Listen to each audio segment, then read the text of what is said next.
The depleted Orlando Magic are choosing to go on without one of the top G League players and one of their two-way players, Mac McClung. Today we're going to be talking about whether or not that is the right choice for this organization where they are, whether or not Mac McClung can play in the NBA, which I think everybody thinks that he can play in the NBA, and what is the reasoning behind Mac McClung not getting any minutes.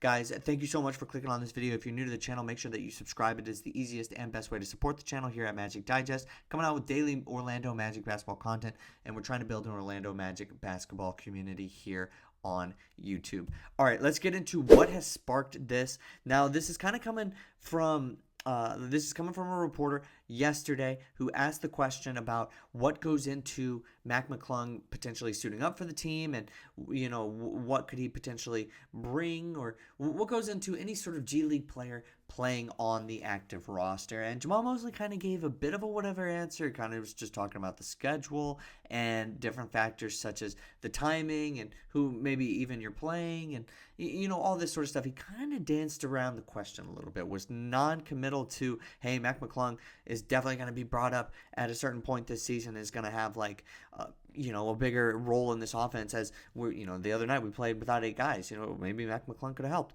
He certainly wasn't saying anything like that. And it was a certain non-committal answer. So that made me think, got me thinking, why is he not on the roster more regularly? It confused me. The other night we played with 8 active dudes by about halftime.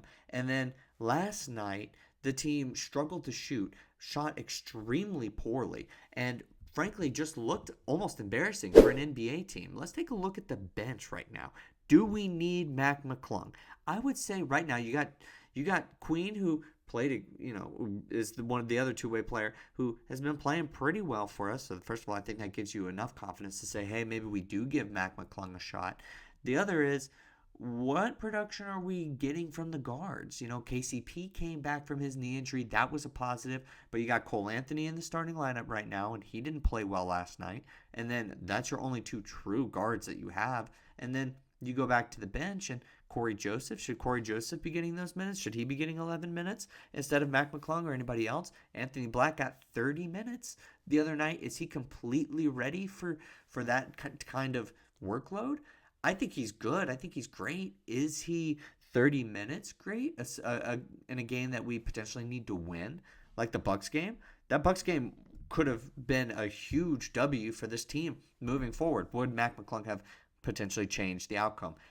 Not last night, because last night was just a bloodbath. The Bucks had their best game of the season just at the same time as the Magic had their worst game of the season. But could Mac McClung offer some good spark, some good energy off the bench? Maybe. I think the first part of this question has certainly been answered, that we are thin.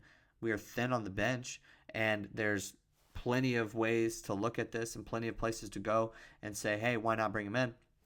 Another thing I wanted to bring up is the injury report moving ahead now. Now, we're not just looking at, hey, this team's been injured. We know we're going to get some guys back. We got KCP back, right? We know we're missing some guys right now. So who's coming back? Well, tomorrow against the Boston Celtics, out. Jalen Suggs, low back strain. Franz Wagner, return to competition reconditioning. We already know his story. Gary Harris, left hamstring strain still. And most of you guys want to trade him anyway. Bataze, concussion protocol. Went over that yesterday. Jet Howard, left ankle sprain, still out. There's not really much, leeway here. And then also, not to mention, Mo Wagner. He tore his ACL. He was the top scorer off the bench. You would like somebody else to be able to provide a spark in his absence now that we're going to miss him for the entire year. Maybe you bring up a scorer, because it seems like Queen cannot be that regularly. I mean, certainly don't expect him to be. And will Mac McClung? Probably not regularly, but one extra body, one extra guy would make the most sense to me.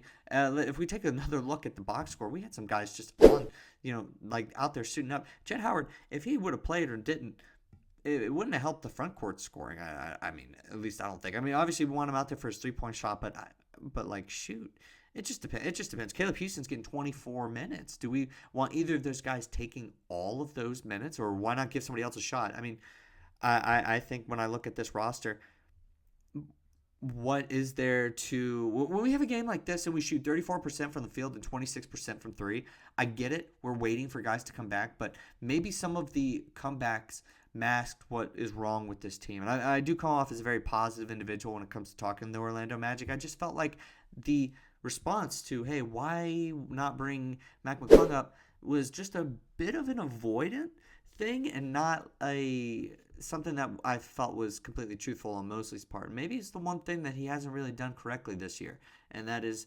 offer more depth to this team who is running out of it very quickly. The other night, I did propose a Colin Sexton trade that, the Magic are favored, in the NBA to acquire Colin Sexton. I said, hey, look, what exactly would we need to give up? A lot of people did mention, hey, look, we'll give up Cole Anthony. We'll give up Anthony Black. We'll give up a pick or two. Jett Howard, go. Those are guys that are very productive off the bench. Cole Anthony's starting right now just in Jalen Suggs' absence. When Suggs comes back, Cole's back to the bench. These are guys that you are willing to trade, potentially. Why not Mac McClung? So what has he been doing this year? I think that's another huge part of this. He's been playing pretty well in the G League. They're about 6 games in now, and he's averaging 23 points per game on 34 minutes. And just like in G League fashion, classic G League fashion, these guys are getting up a ton of shots. They're getting a lot of run in, and so he's shooting 17 field goals per game, but he's still shooting 49% from the floor. And his 3-point percentage is a little lower than it was last year, about 10% lower. But I don't want to completely mark him off on that because it's only 6 games in. So potentially compared to 27 games last year, it'll probably end up rising. He's not a 29% 3-point shooter at all, and he has not shown that in the previous years in the G League. Right now he's at 29% in the 4 years prior, 37.6, 37.7, 47.4, 39.6. So, and those are all in above 26 games played. So the sample size is there. So I wouldn't say that he is going to whatsoever come down from that. But he's been playing well.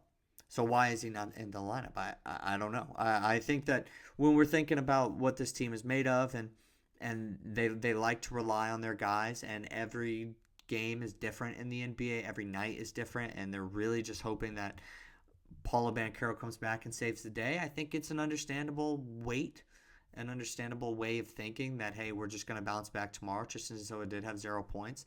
But in a game that you needed to win with the Celtics and potentially other good teams coming up, maybe you do try to call on somebody who can give a spark off the bench. Hey, his time's coming. Dunk contest is coming up. Maybe he could potentially get some buzz then. But I just think it's really interesting how we got this player, and he has a lot of buzz and a spark that we could potentially need. We talked about in the offseason, if this team goes through injuries, could we see him?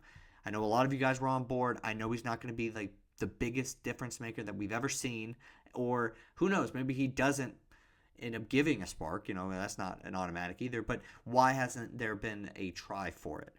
I think we need to try to limit the amount of nights that we have, like last night against the Bucks, and try to weather the storm a little bit better than we have been, because I did mention the standings, and the standings are very, very close between us and Pistons territory.